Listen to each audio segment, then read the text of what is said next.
Bon,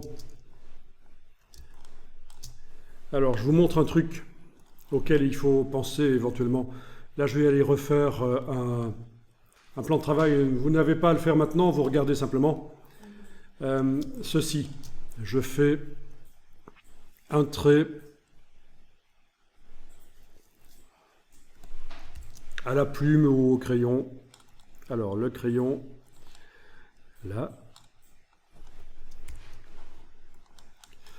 Voilà un trait.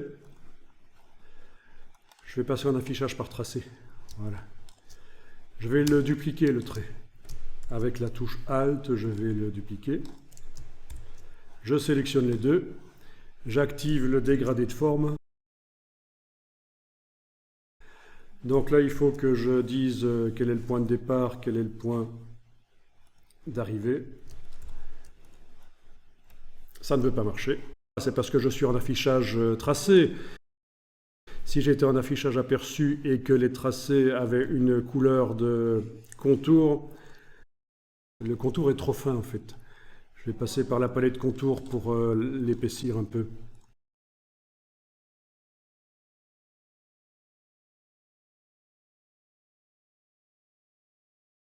Ce que je voulais vous montrer, c'est que quand on a un dégradé de forme comme ça, on peut faire objet décomposé. Objet décomposé. Voyons un peu si je coche uniquement objet, pas fond et contour. Je me retrouve finalement avec les étapes qui sont des vrais objets en fait. D'accord? Et donc, je peux sélectionner et appliquer un style graphique. Voilà. Je peux appliquer un style graphique à ça. On en était à dire préférence générale, décocher, mettre à l'échelle les contours et les effets.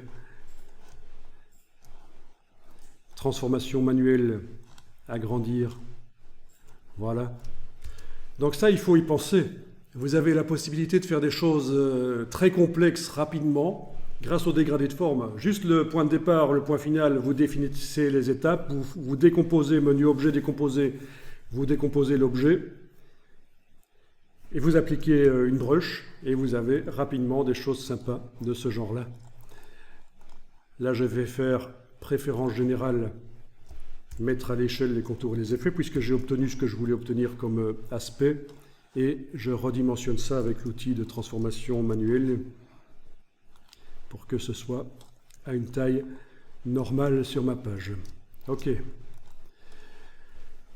Et bien sûr, si on veut, tout ça peut apparaître à travers une forme. Là, je fais une ellipse, par exemple, ou un cercle. Voilà, je le positionne par-dessus ça. Il est là. Je sélectionne tout ça que j'englobe. Objet, masque d'écrêtage créé. Et on a ça qui apparaît à travers une forme. Donc ça peut servir de remplissage. C'est une espèce de motif, mais moins répétitif qu'un motif, quoi. Génial, ça. Si on sélectionne, avec la flèche noire, ce système, c'est un système de masque qu'il faut aller choisir ici, si on travaille sur le masque ou sur le contenu.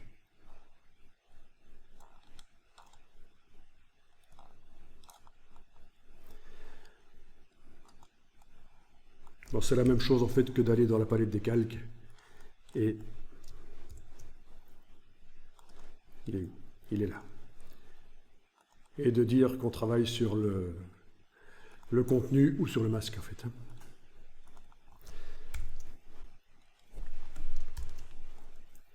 Le cercle qui sert de masque, la forme qui sert de masque peut recevoir un contour, mais un contour simple, pas un contour avec des brushes.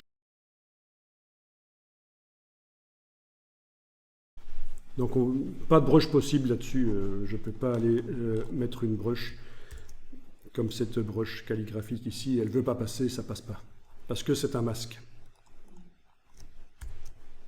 Ah oui, je suis encore sur la brush, c'est ça. Il faudrait que je vois dans la palette aspect qu'est-ce que ça raconte. La palette aspect, oui c'est ça, il a toujours la brush en fait dans la palette aspect.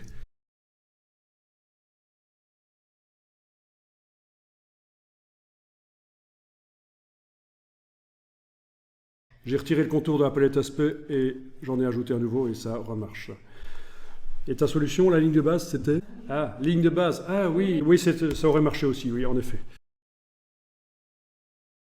Si on voulait pouvoir mettre une brush artistique là-dessus ou quoi que ce soit, je pense qu'un édition copier, édition coller sur place nous fait une copie.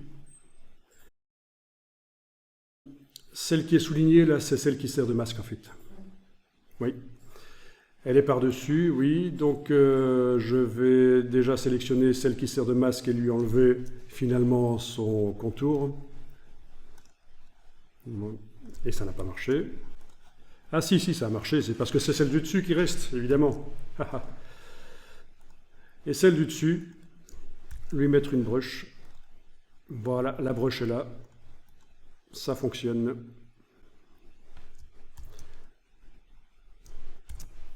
Plus ou moins. Je vais la retirer du système de masque. Comme ça, elle déborde de chaque côté. Quand elle était dans le système de masque, elle n'apparaissait qu'à l'intérieur. Donc voilà, ça ouvre plein de perspectives.